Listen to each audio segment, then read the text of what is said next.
Okay, today's book is Imaginary Fred. Imaginary Fred is by Ian Colfer and Oliver Jeffers. This book is about friendship. Friendship is friendship. Imaginary or not, the same laws apply. Just because a friendship is imaginary doesn't mean it's not real.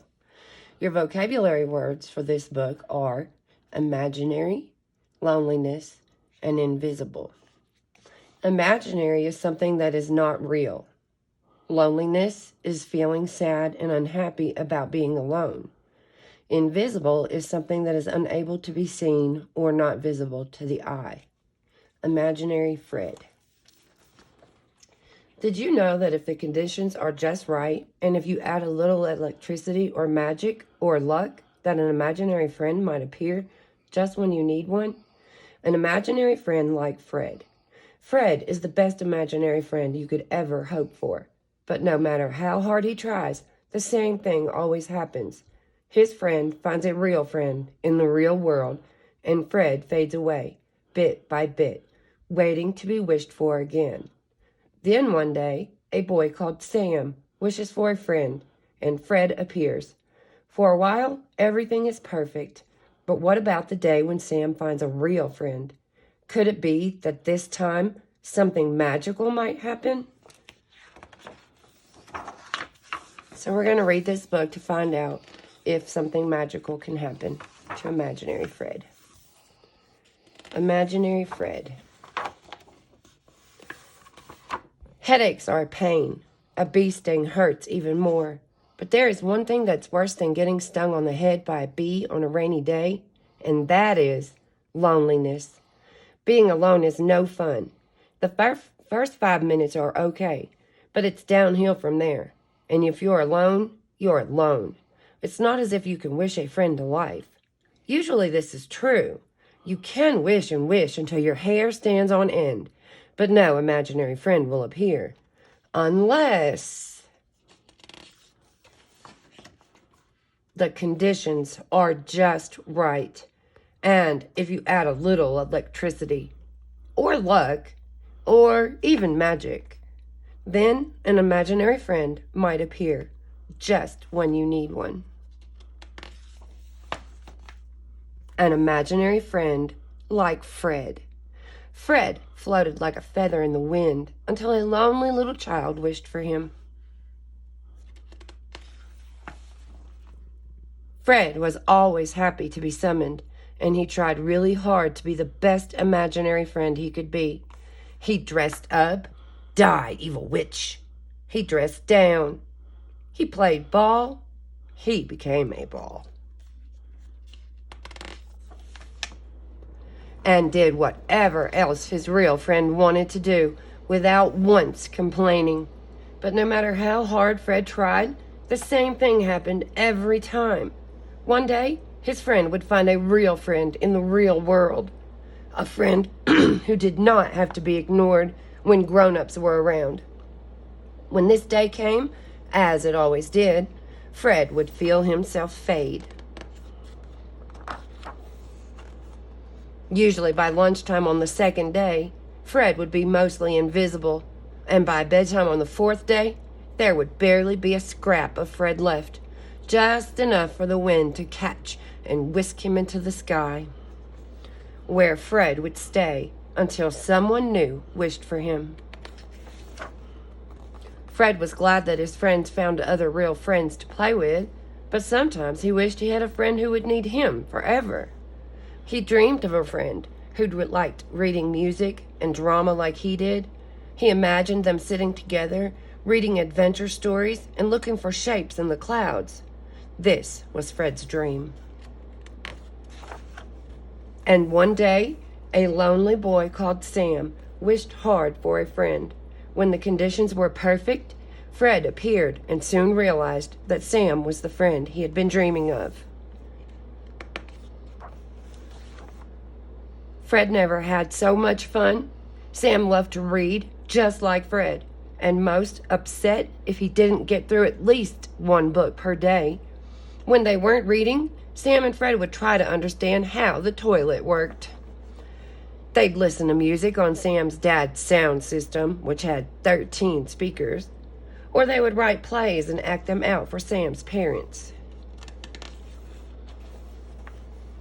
But even though every morning brought new delights, Fred couldn't help but thinking that every evening brought them closer to the day when Sam wouldn't need him anymore, and that would be the saddest day of his imaginary life.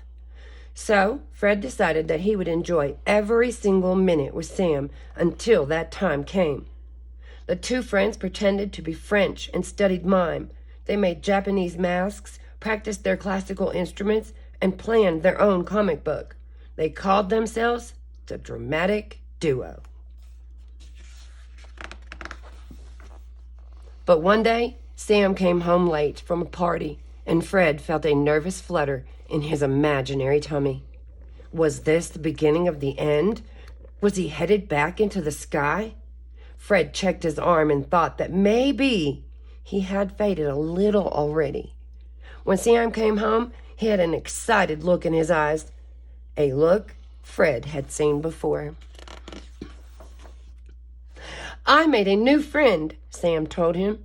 "She's a girl called Sammy, which is funny because I'm called Sam. She loves to read and has written and illustrated her own comic book series.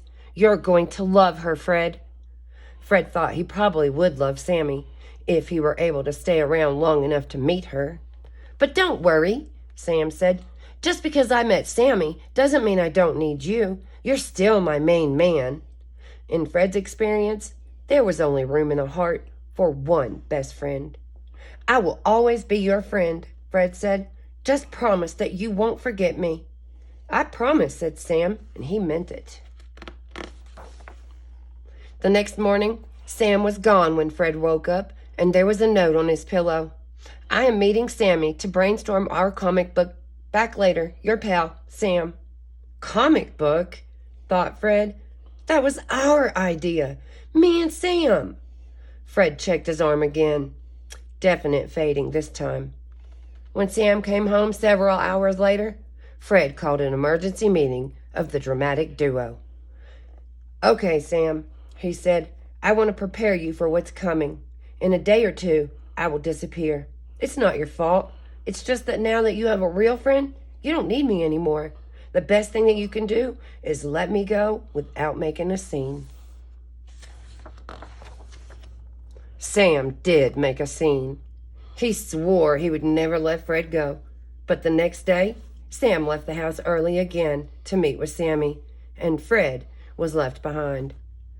"I can see through my hand now," thought Fred.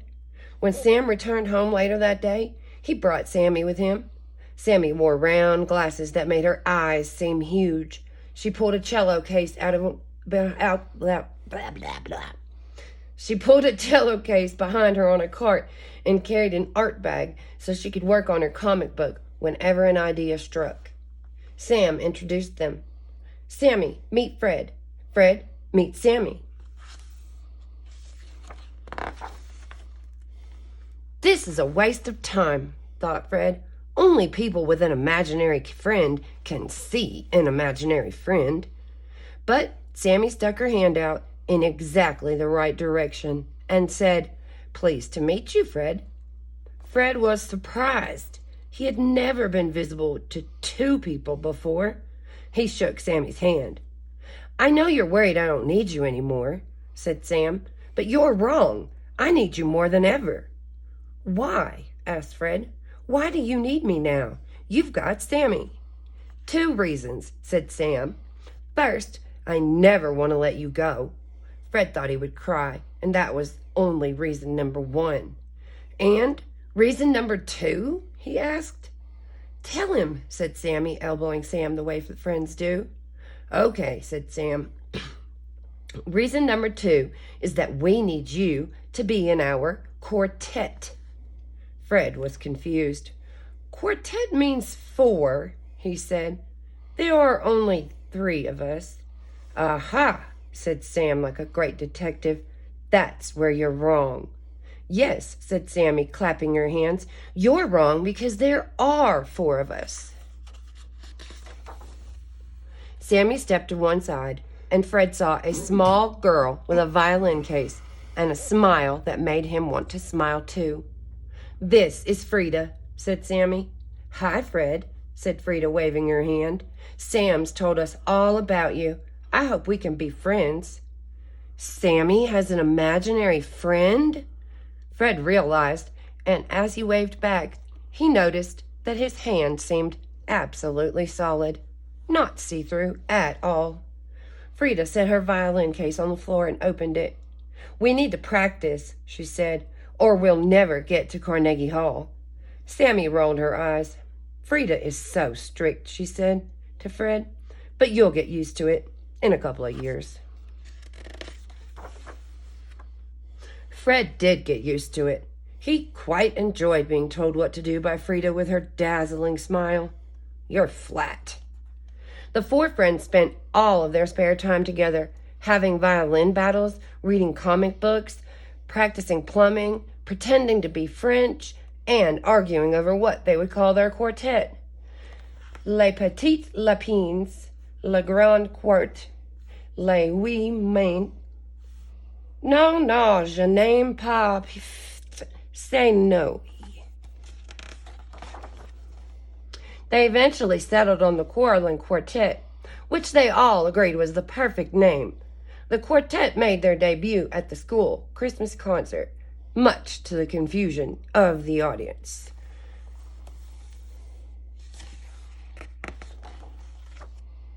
But then something interesting happened. The older they grew, the less time the four friends spent together. Sam and Sammy, it seemed, preferred graphic novels to music, and they left the quartet to concentrate on their comic book series. Carnegie Hall was eventually played, not as a quartet, however, but as a duo. Again, much to the confusion of the audience. Aren't they wonderful? When does it start? And this, dear friends, is the interesting thing that happened. Even though they didn't see their human friends much anymore, Fred and Frida did not begin to fade, nor get swept back up into the sky like they had so many times before. Instead, they stuck around being imaginary friends to each other. They became quite famous in the imaginary community, and a statue was commissioned to be erected in the sky above their imaginary house. And this was the first case of its kind. Imaginary scientists spent years trying to figure out how it had happened. Eventually, they concluded that friendship is friendship, imaginary or not, the same laws apply. The statue should have disappeared every time a gust of wind came along, but it never did. Okay, that's our book, Imaginary Fred. So if you have any comments, post them in the thing below, and you'll find your vocabulary words with definitions and sentences in the comments.